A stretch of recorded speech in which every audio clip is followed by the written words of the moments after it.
Hello friends, मैं कंचन आपका अपने चैनल पे बहुत-बहुत स्वागत करती हूँ और आज हम अध्याय 12 में देखेंगे विद्युत तथा परिपथ। तो आइए हम इसे शुरू करते हैं। देखिए यहाँ पे दिया है कि हम विद्युत का उपयोग अपने बहुत से कार्यों में करते हैं और विद्युत जो है कार्यों को आसान बनाने के लिए हम इसका उपयोग बहुत सारी चीज़ों में करते हैं। विद्युत के द्वारा ही जितने भी सारे हमारे इलेक्ट्रिकल जो सामान होते हैं, ये सारी चीज़ें विद्युत के बिना नहीं चल सकती हैं। और विद्युत से ही जितने भी इलेक्ट्रिकल सामान हैं वो चलते हैं, जैसे कि हमारे पंखे, टीवी, एसी, कूलर, ये सारी चीज़ें या फिर जो इलेक्ट्रिक बल्ब होते हैं, ये सारी चीज़ें और ये सारी चीज़ें हमें हमारे कार्यों को आसान बनाने के लिए आवश्यक है। उदाहरण के लिए हम विद्युत का उपयोग कुएँ से पंप द्वारा जल बाहर निकालने के लिए भी करते हैं। ज़मीन की सतह से जल को छत पे रखी हुई टंकी में पहुँचाने के लिए भी करते हैं और इनमें से बहुत सारे जैसे कि दिया है कि हम सूची में आपकी सूची में प्रकाश के लिए विद्युत का उपयोग सम्मिलित है? जैसे सूरज छिपने के बाद भी विद्युत हमारे घरों, सड़कों, दफ्तरों, फैक्ट्रियों को प्रकाशित करता है। रात में लगातार काम करने में से हमारी सहायता करता है और विद्युत हमें बिजली घर से प्राप्त होती है। फिर भी विद्युत की आपूर्ति ठप हो सकती है या कई स्थानों पर अनुपलब्ध हो सकती है। ऐसी स्थिति में प्रकाश के लिए टॉर्च का उपयोग हम करते हैं और बहुत सारे ऐसे भारत के जैसे देश हैं जहाँ पे ऐसा स्थान है जहाँ पे बिजली यदि नहीं उपलब्ध हो पाता है तो लोग वही टॉर्च या फिर जो भी जो दीपक का प्रयोग करते हैं, इसके द्वारा हम प्रकाश प्राप्त करते हैं। और जैसे यहाँ दिया है कि टॉर्च में भी एक बल्ब होता है, जब इसका स्विच दबाते हैं तब ये प्रकाश देने लगता है। टॉर्च को विद्युत कहाँ से मिलती है? तो टॉर्च को विद्युत मिलती है उसमें लगे हुए सेल द्वारा। विद्युत सेल, जैसे देखिए विद्युत सेल दिया है, इसके बारे में जानते हैं हम। जैसे टॉर्च के बल्ब को विद्युत विद्युत सेल से मिलती है और विद्युत सेल का उपयोग विद्युत स्रोत के रूप में अलार्म जैसे दिया है ना, आगे यहाँ दिया है कि अलार्म घड़ी जैसे होती है लगाते हैं और कलाई घड़ी भी है, जैसे रेडियो हम चलाते हैं या कैमरा या अन्य युक्तियों में ये सारे विद्युत सेलों का उपयोग किया जाता है ताकि इसके द्वारा उन्हें वो चल सके।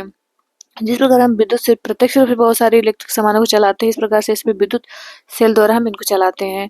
दिया है कि क्या आपने कभी विद्युत सेल को ध्यानपूर्वक देखा है? आपने यह देखा होगा कि इसके एक ओर धातु की टोपी, दूसरी ओर धातु की डिस्क एक लगी होती है। हम देखते हैं, क्या आपने विद्युत सेल के ऊपर एक धन चिन्ह देखा होगा, एक प्लस होता है और एक ऋण चिन्ह होता है, माइनस देखा है। और विद्युत सेल में धातु की टोपी धनात्मक सिरा तथा धातु की जो डिस्क होती है वो ऋणात्मक सिरा को दर्शाती है। यानी देखिए जो टोपी इस ऊपर हम देखते हैं, यहाँ छोटी सी टोपी लगी होती है।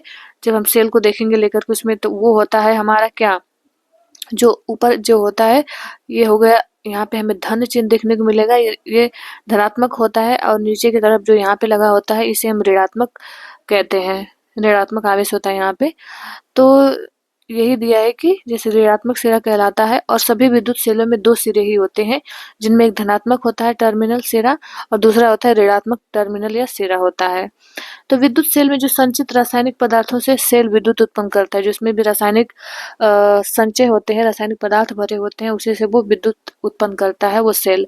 जब विद्युत सेल में संचित रासायनिक पदार्थ इस्तेमाल कर लिए जाते हैं तब विद्युत सेल विद्युत पैदा करना बंद कर देता है। तब उसके बाद हम क्या करते हैं, अब वो क्या हो जाता है, अनुपयोगी हो जाता है।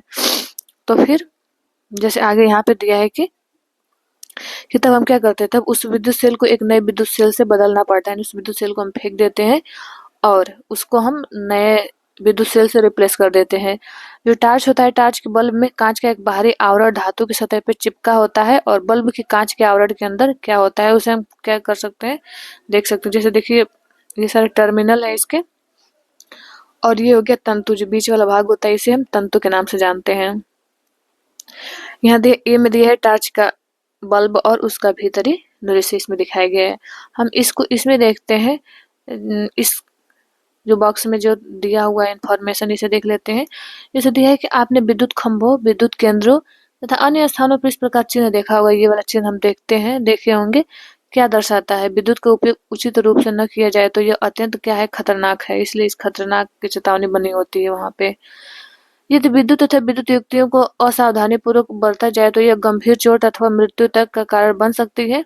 अतएव आपको कभी भी विद्युत के तारों अथवा सॉकेट आदि से प्रयोग करने का प्रयत्न नहीं करना चाहिए। यह भी याद रखिए कि सुबाह्य जनित्र द्वारा उत्पन्न विद्युत भी इतनी ही खतरनाक है और विद्युत संबंधित सभी क्रियाकलापों के लिए केवल साधारण बैटरी का ही उपयोग करना चाहिए।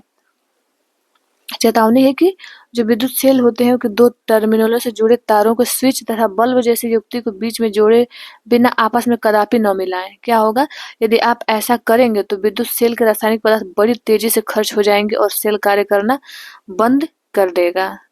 तो यह है कि विद्युत बल्ब दोनों में ही दो दो टर्मिनल होते हैं। इनमें ये दो टर्मिनल क्यों होते हैं, इसे आप पता लगाइए क्यों टर्मिनल होते हैं। आगे हम देखते हैं विद्युत सेल से जुड़ा हुआ बल्ब। जो विद्युत सेल से जुड़ा हुआ बल्ब है, तो विद्युत सेल का उपयोग करके एक बल्ब को दीप्तिमान करने का प्रयास करते हैं। ऐसा हम किस प्रकार करते हैं, जैसे क्रियाकलाप 2 में करके बताया गया है कि आप इस प्रकार से विद्युत सेल के द्वारा आप बल्ब को प्रकाशमान कर सकते हैं। तो दिया है कि विभिन्न रंगों के प्लास्टिक का आवरण चढ़े विद्युत तार को 4 टुकड़े लीजिए, उसके और प्रत्येक तार के टुकड़े को दोनों सिरों से प्लास्टिक आवरण को हटा दीजिए। जैसे प्लास्टिक लगा होता है तो उसे हम काट के हटा देते हैं, और इस प्रकार दोनों सिरों पर धातु का तार अनावृत हो जाएगा, और दो तारों के अनावृत भाग को विद्युत सेल तथा दूसरे दो को बल्ब से हम क्या करें, जोड़ दीजिए। इसको हम जोड़ते हैं, जैसे देखिए यहाँ पे दिया है, दोनों की तरफ धनात्मक और ऋणात्मक पे इसको लगा करके इसे जोड़ते हैं। अब इस विद्युत सेल के द्वारा हम क्या कर सकते हैं, इसको बल्ब में लगाएंगे, फिर हमारा बल्ब क्या होगा, जलने लगेगा। देखिए क्रियाकलाप आगे हम यहाँ पे देखते हैं। यहाँ से हम देखते हैं, जैसे दिया है कि दो तारों से जुड़ा बल्ब, जैसे दो तारों से बल्ब जुड़ा हुआ है, और ये जो है तार हटाया गया, जो प्लास्टिक ऊपर का भाग हटाया गया है, इसे हम विद्युत सेल से जोड़ेंगे तो ये क्या होगा, दीप्तिमान हो जाएगा। दिया है कि बल्ब के साथ तारों को जोड़ने के लिए आप विद्युत रोधी टेप ले सकते हैं। विद्युत रेबी, जो उस टेप के ऊपर विद्युत काम नहीं कर सकता है, उस टेप हम उस पर लगा देंगे, और सेल के लिए रबर बैंड टेप का उपयोग कर सकते हैं। अब हम क्या करेंगे, बल्ब तथा विद्युत सेल को अलग अलग 6 भिन्न ढंगों से जोड़िए, जैसे कि चित्र में ये दिखाया गया है। प्रत्येक व्यवस्था में देखिए कि बल्ब दीप्त है या नहीं, प्रत्येक व्यवस्था के लिए हाँ या नहीं आप लिखिए। यहाँ पे जैसे इस तरह से जोड़ा गया है, देखिए यहाँ पे क्या है, दीप्त है, जल रहा है, हाँ इसमें जल रहा है। इस प्रकार से जोड़ा गया है तो इसमें नहीं जल रहा है, तो यहाँ पे हम नहीं कर सकते हैं। फिर दिया है कि यहाँ पे भी नहीं जल रहा है और यहाँ पे भी नहीं जल रहा है। नहीं, जल किस में रहा है, जल रहा है यहाँ पे, इस प्रकार से जो जोड़ा गया है बल्ब, तो इसमें जल रहा है। आगे हम यहाँ देखते हैं कि दिया है कि अब उन व्यवस्थाओं को हम ध्यान से देखिए आप, जिनमें बल्ब दीप्त है। इन व्यवस्थाओं की तुलना दूसरी व्यवस्थाओं से कीजिए जिनमें बल्ब दीप्त नहीं है, तो आप अंतर का कारण ज्ञात कर सकते हैं क्यों नहीं है। तो एक विद्युत सेल के एक टर्मिनल से प्रारंभ करके अपनी पेंसिल के नोक को तार के अनुदेश बल्ब तक लगा लाइए इसे। अब बल्ब के दूसरे टर्मिनल से प्रारंभ करके विद्युत सेल से जुड़े दूसरे तार के अनुदिश पेंसिल के नोक को लाइए। इस कार्य को क्या करें आप, जो चित्र 12.5 में दिया है, इस तरह से शेष व्यवस्थाओं के लिए दोहराइए। क्या उन व्यवस्थाओं में बल्ब दीप्त होता है जिनमें सेल के एक टर्मिनल से वापस दूसरे टर्मिनल तक पहुंचने में पेंसिल को ऊपर उठाना पड़ता है। विद्युत परिपथ दिया हुआ है कि विद्युत जो परिपथ होता है, इसमें क्या होता है, विद्युत परिपथ में आपने विद्युत सेल के एक टर्मिनल, जो दो टर्मिनल होते हैं ऊपर नीचे, तो यानी कि धनात्मक ऋणात्मक, तो ये दिया है कि एक टर्मिनल को आप तार द्वारा बल्ब से होते हुए विद्युत सेल के दूसरे टर्मिनल से जोड़ा। ध्यान दीजिए इसमें, जैसे यहाँ पे हमने जोड़ा है तो यहाँ पे जल रहा है टर्मिनल को, और इस दोनों टर्मिनल को इस विद्युत बल्ब से जोड़ा गया है तो ये दीप्तिमान हुआ है। यहाँ दिया है कि आप इसी प्रकार आप क्या करिए, चित्र जो 12.5 में एफ की व्यवस्था दिया था, व्यवस्था में विद्युत सेल के लिए दो टर्मिनल बल्ब के दो टर्मिनल से जोड़े गए हैं। इस प्रकार की व्यवस्था विद्युत परिपथ का एक उदाहरण है। विद्युत परिपथ विद्युत सेल के दो टर्मिनलों के बीच बीच क्या करेगा, यह बीच विद्युत प्रवाह के संपूर्ण पथ को दर्शाता है। बल्ब केवल तभी दीप्त होता है जब परिपथ में विद्युत धारा प्रवाहित होती है। जब उस परिपथ में विद्युत धारा प्रवाहित होगी तो बल्ब क्या होगा, प्रकाशित हो जाएगा। किसी विद्युत परिपथ में चित्र 12.6 में दर्शाए गए अनुसार ही विद्युत धारा की दिशा विद्युत सेल के प्लस टर्मिनल से माइनस टर्मिनल की ओर होती है, और जब बल्ब के टर्मिनलों को तार के द्वारा विद्युत सेल के टर्मिनलों से जोड़ा जाता है तो बल्ब के तंतु से होकर विद्युत धारा प्रवाहित होती है और यह बल्ब को दीप्तिमान करती है। आगे दिया है कि जो कभी कभी जो विद्युत बल्ब है वो विद्युत सेल से जुड़े होने पर भी दीप्त नहीं होता है, और ऐसा बल्ब को फ्यूज होने के कारण हो सकता है। फ्यूज अब क्या करे, बल्ब को ध्यानपूर्वक देखिए, क्या इसका तंतु अक्षुण है, तो यहाँ पे देखिए दिया हुआ है, ये तो जोड़ा हुआ है यहाँ से, इस प्रकार से चलता है तो बल्ब जो है विद्युत परिपथ में धारा की दिशा दिखाई दे रहा है। जैसे ऊपर हमने भी पढ़ा है कि जो ये वाला टोपी वाला भाग होता है ये धनात्मक होता है और ये वाला जो होता है लगा होता है यहाँ ये ऋणात्मक होता है। तो देखिए धारा बता रहा है कि विद्युत धारा प्रवाहित कैसे हो रही है, इसकी दिशा हमें देखने को मिल रहा है, इसमें जुड़ा हुआ है। तो फिर इस विद्युत बल्ब से ये इस तरह से इसका धारा हमें चक्रीय रूप से धनात्मक ऋणात्मक से धनात्मक की तरफ बढ़ता हुआ दिखाई दे रहा है इसमें। आगे दिया है कि जो विद्युत बल्ब होते हैं कई कारणों से फ्यूज हो सकते हैं। इनमें से एक कारण है बल्ब के तंतु का खंडित होना। जब यदि बल्ब का जो तंतु है वही खंडित हो जा रहा है तो हो जाएगा फ्यूज। बल्ब का तंतु जो है खंडित होने के कारण विद्युत सेल के टर्मिनलों के बीच विद्युत धारा का परिपथ टूट जाता है, इसलिए फ्यूज बल्ब के तंतु से विद्युत धारा प्रवाहित न होने के कारण यह दीप्तिमान नहीं होता है। फिर आगे दिया हुआ है यहाँ पे कि क्या आप यह बता सकते हैं अब कि चित्र जो हम 12.5 बी में बी सी डी तथा ई में आपके प्रयास करने पर भी बल्ब दीप्तिमान क्यों नहीं हो रहा है, यानी वो सही तरीके से नहीं जोड़ा गया है। अब हमें ज्ञात है कि विद्युत सेल का उपयोग कर बल्ब को दीप्तिमान कैसे किया जाता है, अब सही तरीका पता हो गया है। तो क्या आप अपने लिए एक टार्च बनाना पसंद करेंगे तो आप बनाइए टार्च। क्रियाकलाप 3 में दे रहा है कि एक टार्च बल्ब तथा तार का एक टुकड़ा लीजिए, आप ले लीजिए और पहले की तरह ही तार के दोनों सिरों से प्लास्टिक आवरण को हटाइए, जैसे कि 12.7 में देखे हैं हम। और उसके अनुसार तार के एक सिरे को बल्ब के धातु के ढांचे के चारों ओर, देखिए बल्ब के धातु के चारों ओर देखिए इसमें मोटा हुआ दिखाई दे रहा है, उसमें लगाइए। घर में तैयार की गई टार्च, इस तरह से एक टार्च हमें तैयार हो जाएगी, हम देख सकते हैं। दिए गए तार के एक दूसरे सिरे को रबर बैंड की सहायता से आप विद्युत सेल के ऋणात्मक टर्मिनल से जोड़ दीजिए और अब बल्ब के आधार की जो नोक है अर्थात इसके टर्मिनल को विद्युत सेल के धनात्मक टर्मिनल पे रखिए। क्या बल्ब दीप्तिमान होता है? अब बल्ब को आप क्या करें, अब हम बल्ब को विद्युत सेल से, जो विद्युत सेल का टर्मिनल है उस टर्मिनल से अब हटाइए। क्या बल्ब अभी भी प्रकाशित है? क्या यह टॉर्च को ऑन व ऑफ करने के लिए समान नहीं है? बिल्कुल सही है। यदि उस टर्मिनल से हम हटा देते हैं तो क्या होगा, बल्ब जो होगा ऑफ हो जाएगा। फिर उस टर्मिनल पे जोड़ते हैं तो वो बल्ब क्या होगा, प्रकाशित होगा, जैसा कि हम अभी इस चित्र में देखें यहाँ पे कि यहाँ पे दिया है कि इसको आप इसमें लगा दीजिए और इस पे सटाइए और हटाइए। तो हम जैसे इसको हटाएंगे सटाएंगे कहेंगे ऑन ऑफ की प्रक्रिया, इसके द्वारा हम देख सकते हैं कि हम इसे टॉर्च तैयार कर सकते हैं। आगे दिया है विद्युत स्विच। विद्युत स्विच क्या है, दिया है कि घर में जो तैयार की गई टॉर्च को हम ऑन अथवा ऑफ करने में विद्युत बल्ब को विद्युत सेल की नोक से स्पर्श कराते हैं अथवा हटाते हैं और यह एक साधारण विद्युत स्विच था। इसे ही हम कह सकते हैं कि इसे उपयोग करना सुविधाजनक नहीं है, हम अपने उपयोग के लिए दूसरा सरल एवं सुविधाजनक स्विच बना सकते हैं। देखिए क्रियाकलाप 4 में दिया है कि आप 2 ड्राइंग पिन, एक सुरक्षा पिन और थर्माकोल या लकड़ी के बोर्ड से एक विद्युत स्विच तैयार कर सकते हैं।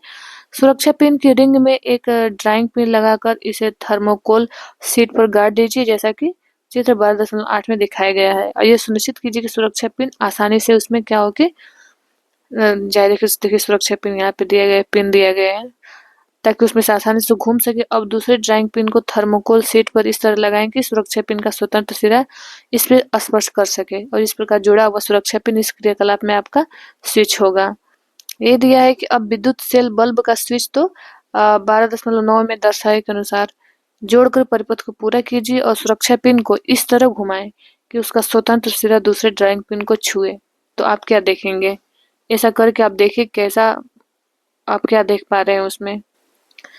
देखिए इस चित्र में दिया है कि स्विच सहित विद्युत परिपथ, ये पिन लगा करके ये स्विच बनाया गया इस चित्र में और ऑन स्थिति में स्विच ऑन ऑफ करके दिया गया है।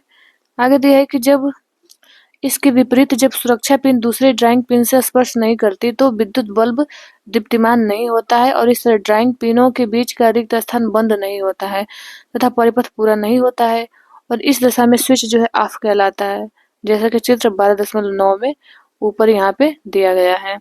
दूर है तो जब सटा हुआ है तो यानी ऑन है, जब दूर हटा दिया गया उसे यानी ऑफ हो गया। स्विच एकमात्र सरल युक्ति है जो परिपथ को जोड़ने या तोड़ सकती है और घरों में स्विच का उपयोग बल्ब को हम दीप्तिमान करने तथा अन्य युक्ति को चलाने में करते हैं। स्विच के द्वारा आसानी रहता है उसको ऑन ऑफ करने के लिए हम कर सकते हैं। यहाँ दिया है कि विद्युत चालक तथा विद्युत रोधक क्या होता है। जैसे हमने अपने सभी क्रियाकलापों में परिपथ को पूरा करने के लिए धातु के तार उपयोग किए थे। आगे दिया है कि मान लीजिए कि परिपथ बनाने के लिए धातु के तारों के स्थान पर हम सूती धागे का उपयोग करते हैं, तो क्या आप सोचते हैं कि इस अवस्था में भी बल्ब दीप्तिमान होगा? तो नहीं हो सकता है।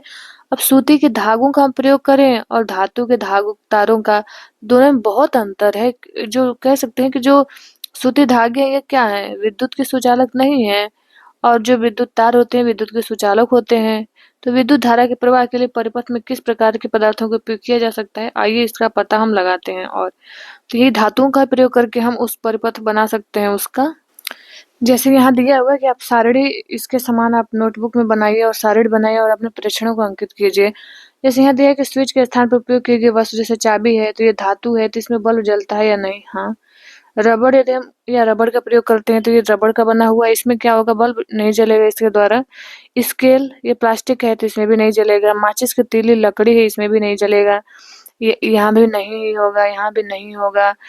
कांच की चूड़ी कांच, तो यहाँ भी नहीं होगा। और जैसे लोहे की कील है, धातु है, तो यहाँ पे क्या होगा? होगा। इससे जल जल सकता है। क्या आप पाते हैं इसमें? क्या हमने देखा? तो हमने यही देखा जैसे कि दिया है कि आप क्या पाते हैं? परीक्षण के लिए उपयोग किए गए कुछ पदार्थों से तारों के स्वतंत्र सिरे लगाने पर बल्ब क्या है? बल्ब जो है दीप्तिमान नहीं होता है। इसका अर्थ यह है कि ये पदार्थ विद्युत धारा को अपने अंदर से प्रवाहित नहीं होने दे रहे हैं, इसी वजह से बल्ब जल नहीं रहा है। इसके विपरीत देखें तो बल्ब के जलने से यह पता चलता है कि कुछ पदार्थ ऐसे हैं जो अपने अंदर से जो विद्युत धारा होती है, विद्युत धारा को क्या होने दे रहे हैं? ये प्रवाहित होने देते हैं। इस वजह से वो वो पदार्थ या कहें कि वो बल्ब विद्युतमान हो जाता है, प्रदीप्त हो जाता है। तो इस प्रकार हम इसे नाम देते हैं कि जो पदार्थ विद्युत धारा का प्रवाह होने देता है उसे कहेंगे विद्युत चालक, यानी विद्युत का ये चालक है। और एक है विद्युत रोधक, यानी जो अपने अंदर से विद्युत धारा को प्रवाहित नहीं होने देता है, वो हो गया विद्युत रोधक। तो इसी सारणी की सहायता से देखो उन पदार्थों के नाम बताइए जो विद्युत चालक हैं अथवा उन पदार्थों के जो विद्युत रोधक हैं। तो हम ऐसे देख सकते हैं या फिर ऐसे हम प्रयोग करके भी देख सकते हैं किस में जा रहा है विद्युत धारा प्रवाहित हो रही है और किस प्रकार के पदार्थों में विद्युत धारा प्रवाहित नहीं हो रही है। तो अधिकांशतः हम देखते हैं जितने भी धातु होते हैं, जो धात्विक पदार्थ है, उसमें हमें देखने को मिलता है कि उनमें विद्युत धारा क्या होती है? प्रवाहित होती है। जैसे यहाँ दिया विद्युत चालक हो गया, क्या हो गया? विद्युत रोधक। तो इसमें हम बहुत सारी धातु हैं, तांबा, तांबा, लोहा, सोना, चांदी, सारी चीजें हम इसमें शामिल कर सकते हैं। विद्युत रोधक में लकड़ी हो गया, प्लास्टिक हो गया, ये सारे प्रकार के चीजों को हम शामिल कर सकते हैं जिसमें विद्युत जो है रोधक है, प्रवाहित नहीं हो सकता है। जैसे दिया है कि आपने क्या निष्कर्ष निकाला है? कौन से पदार्थ विद्युत चालक हैं और कौन से विद्युत रोधक हैं? अध्याय 4 के उन पदार्थों का स्मरण करें जो चमकदार होते हैं। क्या वे विद्युत चालक हैं? जो चमकदार है यानी जो धातु है, तो वो क्या है? विद्युत चालक है? तो बिल्कुल है। क्या आप आसानी से समझ सकते हैं कि तारों को बनाने के लिए तांबा, एल्युमिनियम, अन्य धातुएं क्यों प्रयोग की जाती हैं तारों को बनाने के लिए? क्यों? क्योंकि इन्हीं जो धातु है, धातुओं द्वारा ही विद्युत धारा प्रवाहित हो सकती है। इसलिए ही हम क्या करते हैं? तारों को बनाने के लिए इस प्रकार के धातुओं का ही प्रयोग करते हैं। फिर आगे दे रहे हैं कि आप क्रियाकलाप 4 को स्मरण करें जिसमें हमने स्विच के साथ एक परिपथ बनाया था। जब स्विच खुली स्थिति में था तब क्या दो ड्राइंग पिन थर्माकोल शीट से जुड़े हुए नहीं थे, परंतु आप जानते हैं कि थर्माकोल एक विद्युत रोधक है। थर्माकोल तो एक विद्युत रोधक है और रिक्त स्थान में जब वायु होती है तब क्या होता है? क्योंकि स्विच के दो ड्राइंग पिन के बीच में जब केवल वायु थी तो बल्ब दीप्तिमान नहीं होता है, और इसका तात्पर्य है कि वायु भी विद्युत रोधक है, यानी हवा भी क्या कर सकती है? विद्युत रोधक है। यदि विद्युत प्रवाहित हो तो यदि विद्युत हवा में जा रहा है तो पूरे चारों तरफ उसे प्रवाहित कर दे, तो जो कि खतरा ही है। विद्युत चालक तथा विद्युत रोधक हमारे लिए समान रूप से महत्वपूर्ण है दोनों। ये नहीं कि सिर्फ चालक है, विद्युत चालक है तो वो हमारे लिए महत्वपूर्ण है, विद्युत रोधक जो है वो नहीं। दोनों का ही अपने अपने स्थान पे बहुत ज्यादा ही महत्व है। स्विच, विद्युत प्लग, सॉकेट, सुचालक पदार्थ से बनाए जाते हैं, माने सॉकेट ये सारे सुचालक पदार्थों से बनाए जाते हैं। दूसरी ओर विद्युत तारों, प्लग के ऊपर के भाग, स्विच, विद्युत उपकरणों के अन्य भाग जिन्हें लोग स्पर्श कर सकते हैं, इनको हम बनाने के लिए क्या करते हैं? हम रबर तथा प्लास्टिक का उपयोग करते हैं जो कि विद्युत का कुचालक होता है या विद्युत को चलायमान नहीं रखता है, ताकि हमें कोई खतरा उत्पन्न न हो। चेतावनी दिया है कि आपका जो शरीर है विद्युत का बहुत अच्छा चालक है, यानी अतः विद्युत उपकरण का उपयोग करते समय आप सावधानी बरतें और अपने हाथों से ही न उन्हें करें, किसी कहें के माध्यम का उपयोग करके जो कि विद्युत कुचालक हो उसका करें तो सही रहेगा। तो हम मिलते हैं फिर नेक्स्ट वीडियो में। आपसे हम्बल रिक्वेस्ट है कि इस चैनल को सब्सक्राइब कर लें और अपने दोस्तों को भी शेयर करें। ये वीडियो देखने के लिए आप लोगों का बहुत बहुत धन्यवाद।